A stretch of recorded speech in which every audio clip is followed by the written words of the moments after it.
되겠습니다. 구약성경 229페이지 229면 민수기 제20장 1절로부터 9절. 이 계시의 말씀을 봉독할 때 살아계신 하나님의 음성을 다 함께 들으실 수 있기를 바랍니다.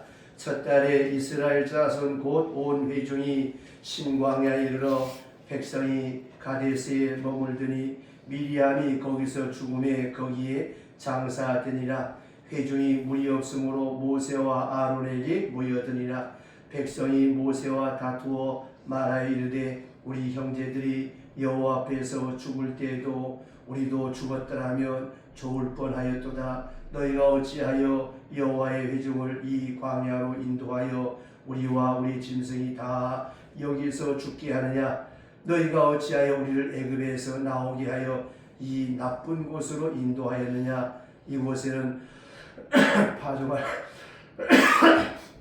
파종할 것도 없고 무화과도 없고 포도도 없고 석류도 없고 마실 물도 없도다. 모세와 아론이 회중 앞에 떠나 회막문에 이르러 엎드리며 여호와의 영광이 그들에게 나타나매 여호와께서 모세에게 말씀하여 이르시되 지팡이를 가지고 내 형 아론과 함께 회중을 모으고 그들의 목전에서 너희는 반석에 명령하여 물을 내라 하라.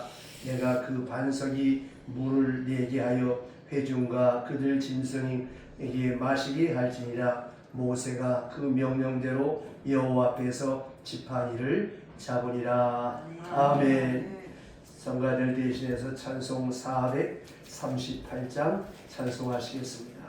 찬송가 438장 내 영혼이 은총 입어 중한 재진 벗고 보니 슬픔 많은 이 세상도 천국으로 화하도다. 찬송합니다.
성령이 나오는 영화 중에 보면 성령이 어느 날 그 저작거리를 지나가다가 자판을 놓고 사발을 세 개 엎어놓고 주사위를 놓으면서 그 주사위가 있는 쪽에 돈을 걸면 배를 주는 그 광경을 목격하고 성령이 그 자판 앞에 서서 쫄이라고 돈을 겁니다.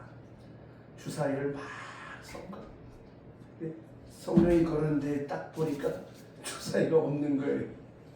한 번 더, 또 한 번 또 돈을 걸고 또 다시 막 성을 섞습니다. 그러니 가운데를 딱 짚었는데 거기도 없어.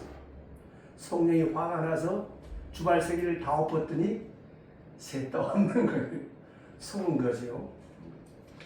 저는 그걸 보면서 어쩌면 이게 우리의 인생이 아닌가. 자, 셋 중에 하나를 선택하는 것입니다. 인간에게 가장 어려운 것이 무엇인가 하면 초이스, 이 선택하는 것. 내가 무엇을 선택하느냐. 하나님이 내게 자유의지를 주셨는데 내가 하나님을 선택할 수도 있고 선택하지 않을 수도 있어요. 내가 의를 선택할 수 있고 불의를 선택할 수 있어요. 여기에 인간에게 주신 하나님의 자유가 있고 문제는 이것으로 끝나는 것이 아니라 그 선택에 대한 책임을 하나님께서 물으시겠다는 것이죠. 그래서 인간이 가장 당혹스러운 것이 무엇인가 하면 그 선택에 대한 책임. 그 다음에 또 하나 중요한 것은 어느 쪽을 선택해도 사람의 선택에는 행복의 주사위가 없더라는 것입니다. 이 직업을 선택하면 이 일을 하면 행복하겠지. 이 사람을 만나면 행복하고 저 사람을 만나면 불행하겠지. 우리 나름대로 계산하고 생각합니다만은 우리는 어느 것이 옳은지 어느 것이 선한지를 우리는 바르게 선택하지 못하기 때문에 우리의 눈물이 있고 아픔이 있는 것입니다. 킬케고로의 책에 보면 그런 얘기 있어요. 결혼을 해봐라. 그래도 후회할 것이다. 결혼하지 마라. 안 해도 후회할 것이다. 여기서 너는 어떻게 하겠느냐. 많은 사람의 결론이 하고 후회하는 것이 좋다는 것이죠. 제가 우리 아이들한테 늘 그런 권면을 자주 합니다. 선한 일을 할 때, 인사를 할 때, 인사를 하고 욕먹는 것과 안 하고 욕먹는 것은 차원이 다르다. 뭘 이런 걸 해서 야단을 쳐도 돌아왔으면 그분 마음속에 따뜻한 온정이 남을 것이고 안 해도 돼, 안 해도 돼 해서 안 했다. 그러면 거기에는 섭섭함이 메아리지. 근데 문제는 섭섭함이 자꾸 쌓여가면 이제 문제가 생기는 것이죠. 그러니까 이렇게 선택해도 후회, 저렇게 선택해도 후회. 문제는 언제 어디서나 후회 없는 주사위가 있어야 되는데 여기도 없어요. 저기도 없어요. 오늘 주신 말씀을 보세요. 이스라엘 백성이 지금 애굽에 있을 때도 원망 불평하고 불행하다고 했어요. 거기에도 행복의 주사위가 없었어요. 그래서 광야에 나오면 좋을 줄 알고 광야에 나왔는데도 나와서도 원망하고 불평합니다. 애굽에도 행복의 주사위가 없었고 광야에도 행복의 주사위가 없었어요. 그거 어떻게 하라는 겁니까 도대체? 이스라엘 백성들이 출애굽에 나와서 광야 생활하면서 지금 원망 불평을 쏟아내는데 이 원망 불평의 세 가지를 분석해 보면 첫째, 과거에 대한 일에 대해서 불평하고 불만하는 거예요. 왜 우리를 광야로 인도해야 되느냐라고 하는 것이죠. 그냥 애굽에 두지 왜 불러내느냐. 그럼 생각해 보세요. 누가 나오자고 했습니까? 누가 구원해달라고 했습니까? 누가 모세한테 와가지고 제발 우리의 지도자가 되어주시오. 누가 그랬습니까? 이스라엘 백성들이에요. 애굽에서도 못 살겠다고 해가지고 나온 사람들인데 지금 누굴 원망합니까? 과거에 대하여 후회하고 있어요. 왜 우리를 이렇게 인도해내느냐. 그냥 둘 것이지. 여러분, 과거에 대한 불평, 그 화살이 다른 사람에게 가게 되어 있어요. 모세를 원망했다고 했잖아요. 과거를 후회하고 과거의 불평과 불만이 있으면 그 원망의 화살이 다른 사람한테 가는, 이게 인간의 어리석음입니다. 과거의 선택, 과거의 주장 누가 했습니까? 내가 했잖아요. 자기 잘못을 사람이 돌아볼 줄 모르는 거예요. 왜 이런 일이 생겼는가? 내 지난 과거가 어땠는가? 과거를 돌이키지 않기 때문에 원망과 불평이 생기는 것입니다. 자기들 입으로 나오자 그랬잖아요. 그런데 지금 원망이 누구한테 돌아갑니까? 모세한테 돌아가는 거예요. 왜 당신이 우리를 이 땅으로 인도해내느냐라고 하는 것이죠. 자, 3절, 4절, 5절 다 같이 오늘 주신 말씀 3절부터 5절까지 큰 소리로 시작. 백성이 모세와 다투어 말하여 이르되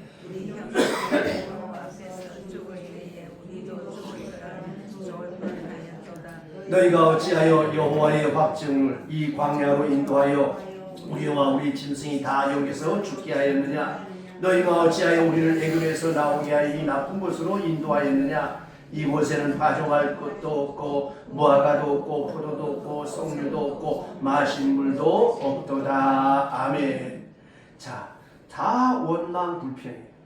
싫으면 안 따라 나왔으면 될 거 아니에요.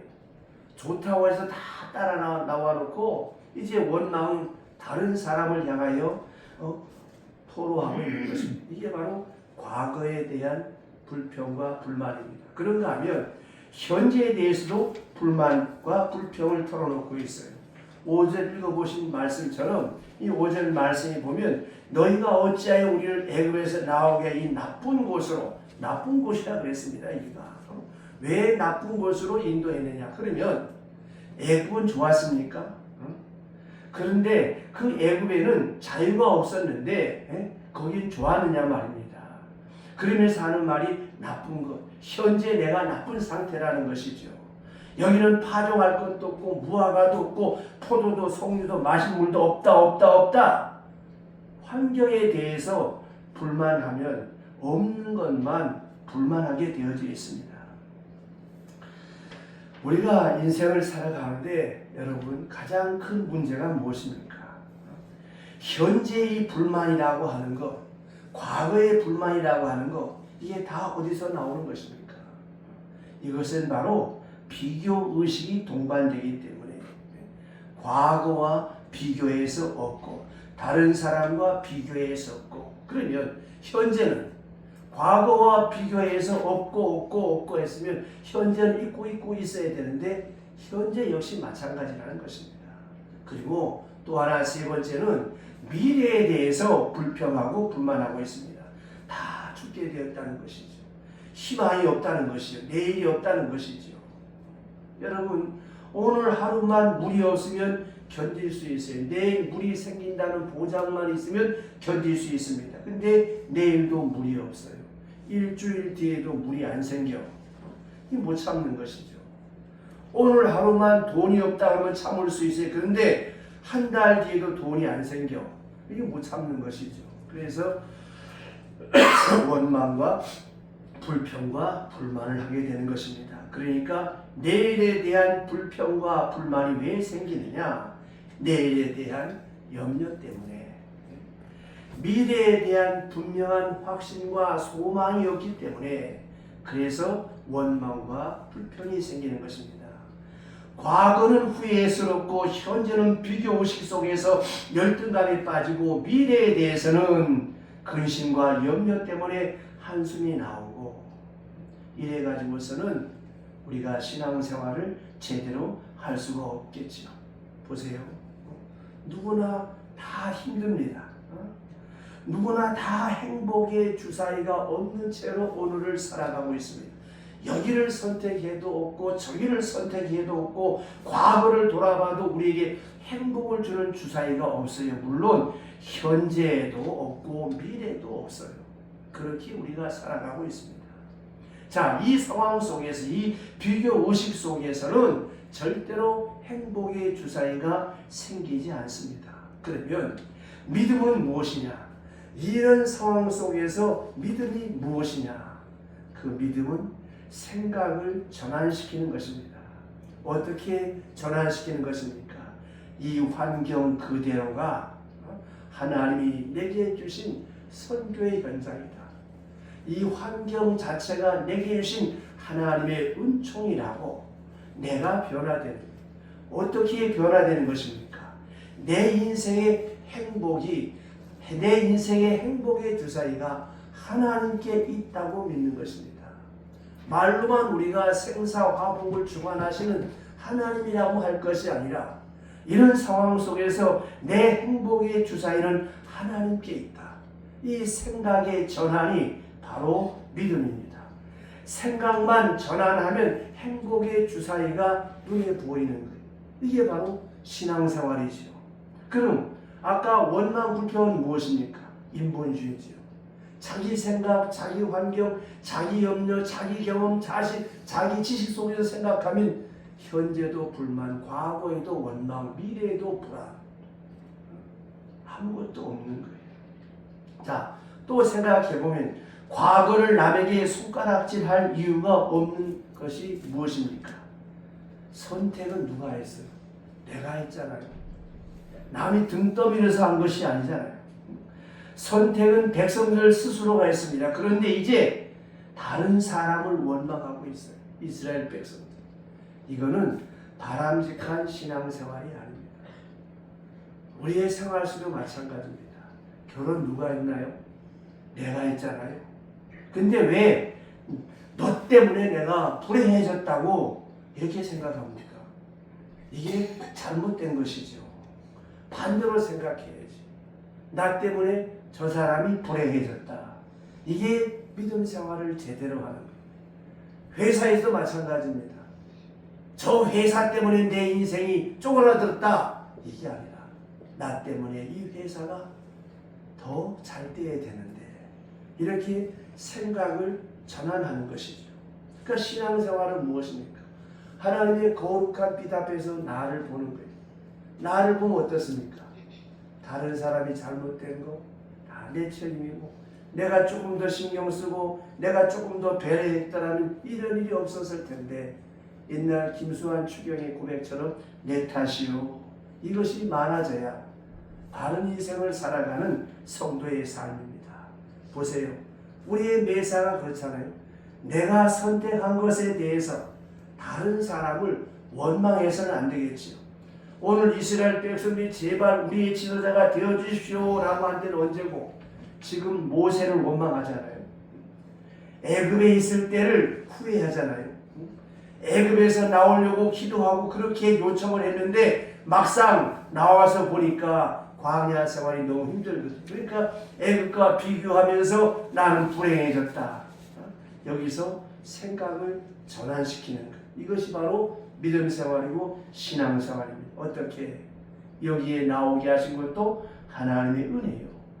애굽보다 여기가 더 좋고 좋은 것이라고 믿고 확증하는 전환이 있어야 되는 것입니다. 생각의 전환, 발상의 전환. 그럼 생각과 발상의 전환이 어떻게 되어지는 것입니까? 인본주의에서 신본주의로 내 경험과 내 지식을 초월해서 하나님이 역사하시고 하나님이 함께 하셨다고 하는 그것으로 생각을, 발상을 전환시키는 것이 신앙생활입니다. 예를 들어 여기 물컵에 물이 반밖에 없어요. 그런데 여기에 두 가지 반이 나타납니다. 이 얘기 여러분 많이 들어서 아시죠? 일부의 사람은 반밖에 없네 라고 말을 합니다. 그럼 반밖에 없다고 하는 결론은 무엇입니까? 없다죠. 없다 하면 불평이 생기고 불만이 생기고 원망이 생기면서 그 다음에 인생 기반 전체가 흔들리고 마는 것입니다. 그러나 반대로 아니 아직도 물이 반이나 있네 라고 생각하면 어떻습니까? 있다 반이라도 있는 것이죠. 있으면 긍정으로 내가 바뀌는 것이죠. 내 인생의 행복의 주사위가 하나님께 있는 줄로 믿으시길 바랍니다. 애굽의 노예 생활보다 광야 생활이 나온 줄로 믿으시길 바랍니다. 우리가 어찌하여 우리를 애굽에서 나오게 했나 이런 말 하면 안 되는 거예요. 애굽의 노예 상태보다 지금 자유가 주어졌고 자유가 주어진 생활은 물이 없다고 하는 것과 비교가 되겠습니까? 사실 말도 안 되는 불평이요 말도 안 되는 것이죠. 생각의 전환, 발상의 전환, 이것이 신앙생활이고 믿음생활입니다. 마귀는 끊임없이 우리의 의식과 우리의 생각, 우리의 마음의 생각을 교란시킵니다. 없다. 너는 불행하다. 잘못됐다. 그럼 결론이 뭐예요? 한도 끝도 없이 추락하는 하나님의 영혼이 무엇입니까? 성령의 역사는 무엇입니까? 아니다. 괜찮다. 미래는 하나님의 손에 있다. 약속을 바라봐라. 소망을 바라봐라. 말씀을 붙잡아라. 이렇게 생각을 전환하면 얼마든지 지금 내 상태에서 긍정할 수 있는 줄로 믿으시기를 바랍니다. 과거가 후회스럽습니까? 현재가 짜증납니까? 미래에 대해서 아무 소망이 없다고 생각하십니까? 이거는 불신자예요. 불신앙의 사람입니다. 생각해보면 어제보다 오늘이 훨씬 낫잖아요. 여러분, 우리가 지금 현재 정치적 상황이나 사회적 상황이라 하지 많이 어렵다고 생각을 해요. 그러나 생각해보세요. 과거보다 얼마나 지금 좋습니까? 그런 과거를 생각해보세요. 작년에는 뭐 편안했어요? 재작년에 더 좋았습니까? 해를 살아갈 때마다 아이고 힘들다 했어. 한 번도 좋다고 한 때가 없어. 그러나 돌아보니 지난 날이 더 좋은 것 같지만 오늘이 더 좋았고 오늘이 더 좋았는데 우리는 오늘의 좋은 것을 모르고 원망하고 불평할 때가 많잖아요. 신앙생활이 무엇입니까? 하나님이 내게 주신 환경에 대해서 긍정하는 거예요. 어떤 것도 하나님을 사랑하는 사람 곧 그 뜻대로 부르심을 입은 사람에게는 합동하여 선을 이룬다. 우리는 하나님의 경륜과 섭리 속에서 오늘을 살아가는 거예요. 그래서 모든 환경이 하나님이 내게 주신 것임을 믿고 그 자리에서 최선을 다하고 열정을 다하는 어떻게 선교사처럼 내가 사명자인 것처럼 요셉은 노예로 추락했지만 그 노예의 자리도 뭐라고 생각했어요? 마지막에 그가 형제들을 만났을 때 뭐라 그랬습니까? 하나님이 나를 이곳으로 보냈다. 그러나 성경의 내용은 뭐예요? 형들의 시기와 질투 속에 죽을 뻔하다가 노예로 팔려갔잖아요. 생각하면 분통 터지고 원망하고 저런 죽일 놈들이 있나 두고 보자 할 수 있었지만 그 과거에 대한 원망 불평을 다 하나님께 맡기고 이렇게 노예가 된 것도 하나님의 경륜과 섭리 속에 있다. 나는 여기서 무동생 노예가 되자.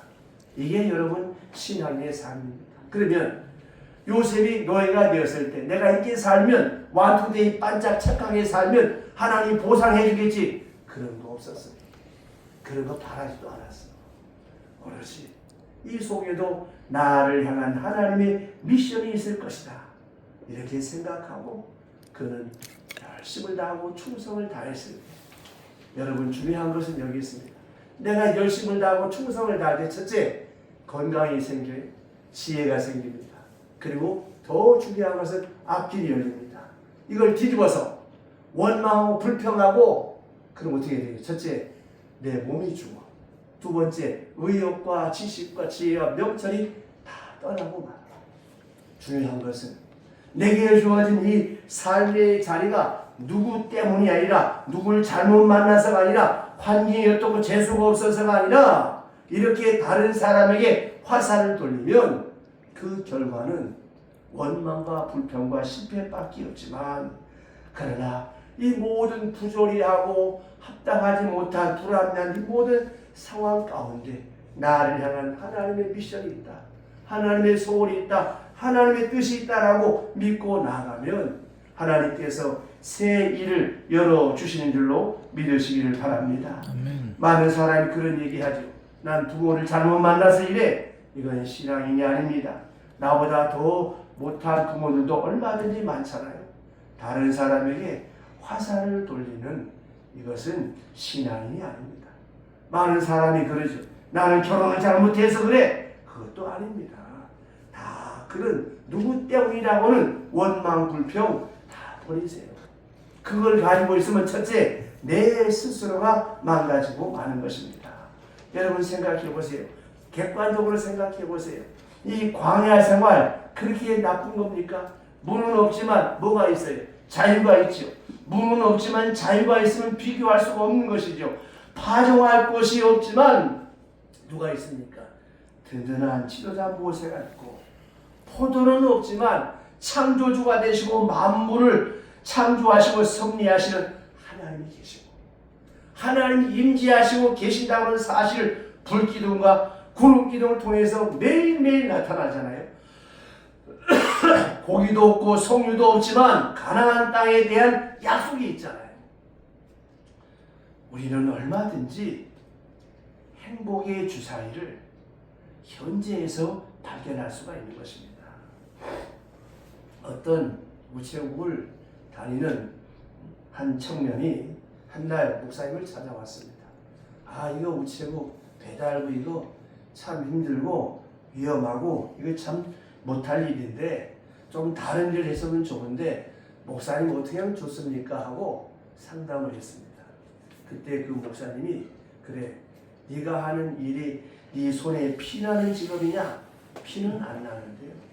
그럼 죽을 위험이 있는 직업이냐? 죽지는 않는데 자전거 타다가 넘어지긴 했어도 큰 위험은 없습니다. 그러면 네 하는 일이 다른 사람에게 손해를 주는 직업이냐? 다른 사람을 속여서 막 이렇게 아픔을 주는 일이냐? 아니 그런 건 없습니다. 그러면 이 세상에 실업자가 얼마나 많으냐? 네가 지금 일할 수 있는 일터가 있다는 것이 얼마나 감사하냐? 또 생각해봐라. 네가 비록 위험하지만 자전거를 타고 이렇게 배달을 갈 때 다른 사람이 기쁜 소식도 전해주고 다른 사람도 만나니까 얼마나 좋으냐? 또 생각해봐라. 자전거를 타고 다니면 건강에 도움이 되고 얼마나 좋으냐? 네가 하고 있는 일에 대해서 원망과 불평거리를 찾으면 한도 끝도 없다. 그러나 내게 주어진 그 일에서 네가 감사할 걸 찾으라. 그랬더니 그 청년이 알겠습니다 하고 간 다음에 한 달 후에 다시 그 목사님께 편지가 온 것이 방송에 낭독된 적이 있습니다. 한 달 후에 목사님 너무너무 감사합니다. 내가 일할 수 있다는 것이 감사하고 저로 인하여 다른 사람이 기뻐할 수 있다고 하는 것이 감사하고 내가 이렇게 목사님 말씀처럼 자전거를 타고 배달하는 동안 제 건강도 좋아졌고 정말 이것이야말로 제게 더없이 행복했습니다라고 감사의 편지가 왔습니다. 여러분 믿음은 말에서 생깁니다. 잠언에 사람은 그 입술의 열매로 인하여 복록을 누린다 그랬어요. 죽겠네 못 살겠네 그러면 정말 죽어. 내 행복의 주사위가 하나님의 손에 있다고 믿고 내게 주어진 환경과 여건 속에서 하나님이 나와 함께 하신다. 하나님이 나의 등 뒤에서 나를 도우신다. 하나님이 나를 복되게 하실 것이다. 이 믿음을 가지고 이 환경과 여건 속에서 기뻐하며 감사하며 내 삶을 살아갈 때 하나님께서 새로운 길을 열어주시는 줄로 믿으시길 바랍니다. 그러니까 긍정을 심어야죠.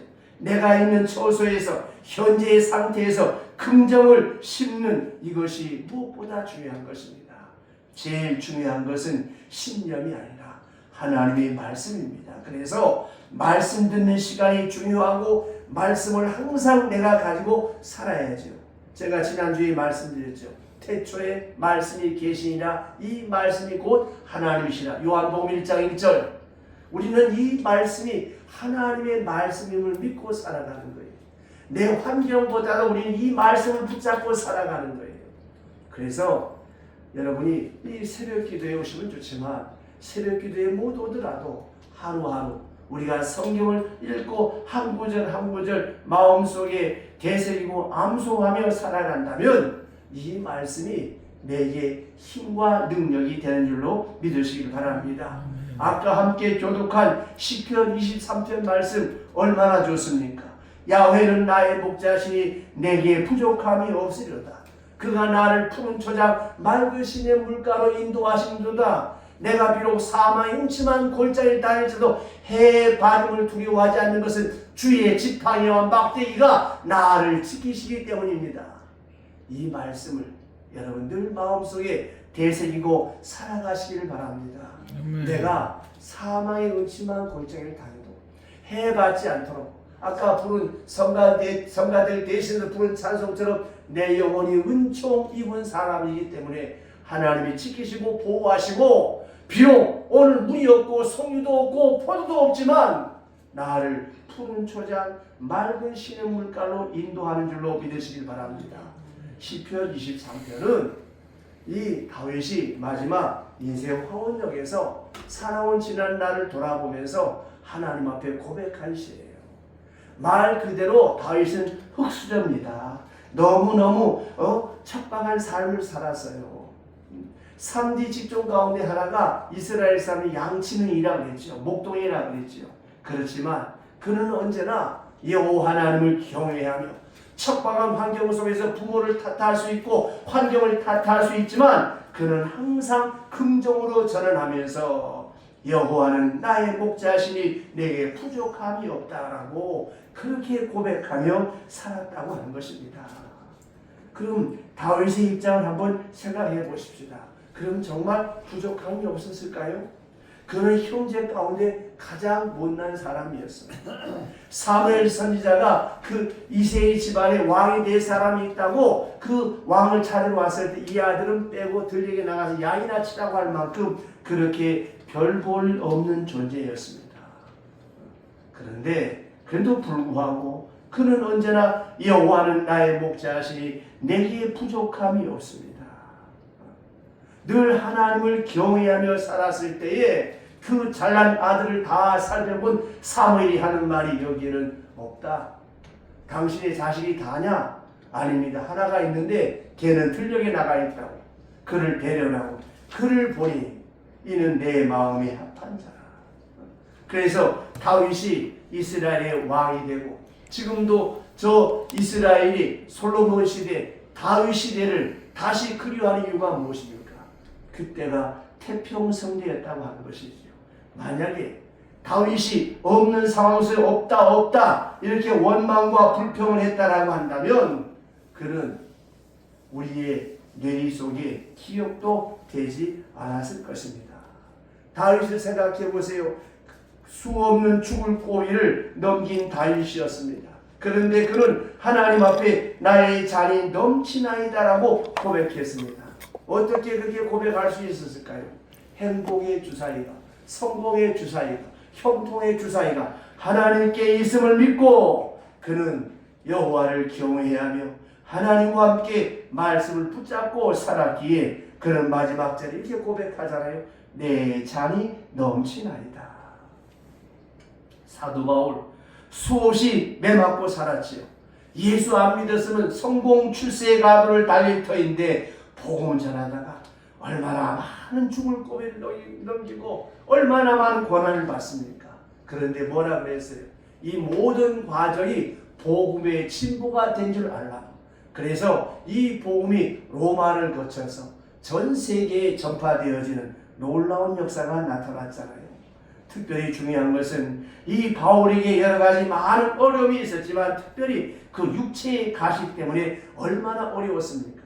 40일 금식 기도를 3번 할 만큼 어렵고 힘들었지만 그에게는 원망과 불평이 없었어요.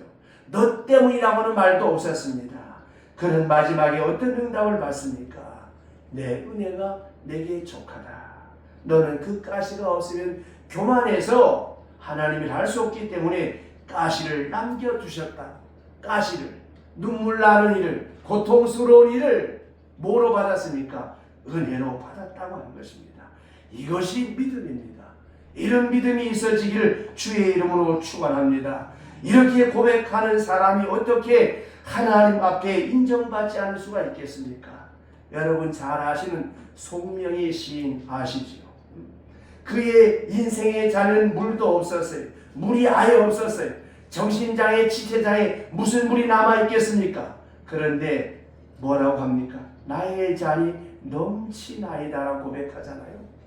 그의 시에 보면 공평하신 하나님이 남이 갖지 못하는 것 내게 주셨다고 고백하잖아요. 그게 무엇입니까? 나의 잔이 넘치나이다. 지금 사지백체가 들리고 정상적인 사람이 되지 못했지만 남이 보지 못하는 거 보게 하시고 남이 듣지 못하는 거 듣게 하신 공평하신 하나님이라고 노래하고 찬송하지 않습니까? 그러니까 이 아픔과 고통이 노래가 되고 시가 되고 간증이 되어서 우리에게 감동이 되지 않습니까? 여러분 예수를 믿는다는 것은 무엇입니까? 모든 내 인생의 행복의 주사위, 형통의 주사위가 하나님의 손에 있음을 믿고 오늘 내게 주어진 척박한 환경이다라고 할지라도 여기에서 감사하고 노래할 때에 울음이 변하여 기쁨이 되고 불통이 변하여 형통이 되는 줄로 믿으시길 바랍니다. 이스라엘 백성은 물이 없지만 자유가 있었고 지금 현재 고생스럽지만 가나안 땅에 대한 약속이 있고 하나님이 불기둥과 구름기둥으로 지켜주시고 배부르게 못 먹었지만 하루하루 먹을 수 있는 양식 만나를 내려주시고 하나님이 보호해 주셔서 여기까지 왔는데 무슨 불편이 있겠습니까? 나의 잔이 넘치나이다라고 이렇게 고백해야 되는 것이 아니겠습니까? 여러분, 이것이 남의 얘기입니까? 바로 우리들의 이야기인 줄로 믿습니다. 풍족하지 않았지만 여기까지 왔잖아요. 넉넉하지 않았지만 새끼 밥 먹고 여기까지 온 줄로 믿습니다. 반석이 무엇입니까? 신약적인 해석으로 반석은 예수 그리스도요. 예수 그리스도가 항상 우리에게 있는 한 우리에게 물은 언제든지 솟아날 수 있는 거예요. 무슨 원망과 불편이 있겠습니까? 생각해 보세요. 내세가 보장되어 있고 우리가 잘 믿으나 못 믿으나 하나님의 자녀로 하나님이 인정해 주시는 하나님의 은혜 안에 살아가잖아요. 어제도 바쁜 중에 저 김해 일주리 추도 예배를 또 산소에서 또 드리더만요. 가서 제가 그 추운 날 간단하게 제가 설교하며 그랬습니다. 예수를 믿는다는 것이 무엇이냐? 내 마음속에 예수 그리스도를 영접하는 것이다. 영접한다는 것은 무엇이냐? 나의 모든 정권을 하나님께 맡기고 그 하나님이 나의 생각과 복을 주관하심을 믿고 내가 이렇게 부실하고 내가 도덕적으로 윤리적으로 잘난 것이 없지만 하나님의 은총에 날개 아래 거하는 것이 예수 믿는 것이다. 물론 도덕적으로 윤리적으로 잘 살아야 되겠지만 그렇지 못해도 우리는 하나님의 자녀다. 여러분 생각해봐라. 내 새끼가 내 자식이 속썩인다고 해서 너 이런 새끼 호적에 판다. 그런 부모 있냐? 말은 그렇게 하지만 그건 불가능한 거 아니냐? 불가능한 거 아니냐? 하나님의 자녀의 특권이 무엇이냐? 요한복음 1장 12절 영접하는 자 곧 그 이름을 믿는 자에게는 하나님의 자녀가 되는 권세를 주셨다. 한번 예수를 영접하면 하나님은 절대 실어버리지 않는다. 물론 우리가 주일도 잘 지키고 하나님과 사람 앞에 복되게 살면 좋지. 그러나 내가 그렇지 못할지라도 하나님은 나를 버리시지 않는다. 하나님이 나와 함께한다. 이거를 믿고 살아가는 것이 예수 믿는 사람이다라고 제가 설교하면서 그랬습니다. 여러분 생각해 보세요. 언제 우리가 착하게 살고 선하게 살아서 행복의 주사위를 우리 손에 들려주셨나요? 그렇지 않잖아요. 그럴 것 같으면 예수의 보혈의 공로는 아무 의미가 없는 것이죠. 내가 시원찮어, 내가 어설퍼, 그래도 하나님은 나에게 행복의 주사위를 내게 지어주시려고 이렇게 인도하시고 저렇게 인도하시는데 오늘 이 이스라엘 백성들처럼 여길 가도 원망하고 저길 가도 원망하고 있는 것도 많은데 없는 것만 눈에 보이고 원망 불평하면 어떻게 되겠습니까? 그 인생이 불행해지는 것이죠. 그러나 송명의 시인을 보세요. 없는 것 천지입니다. 정상인이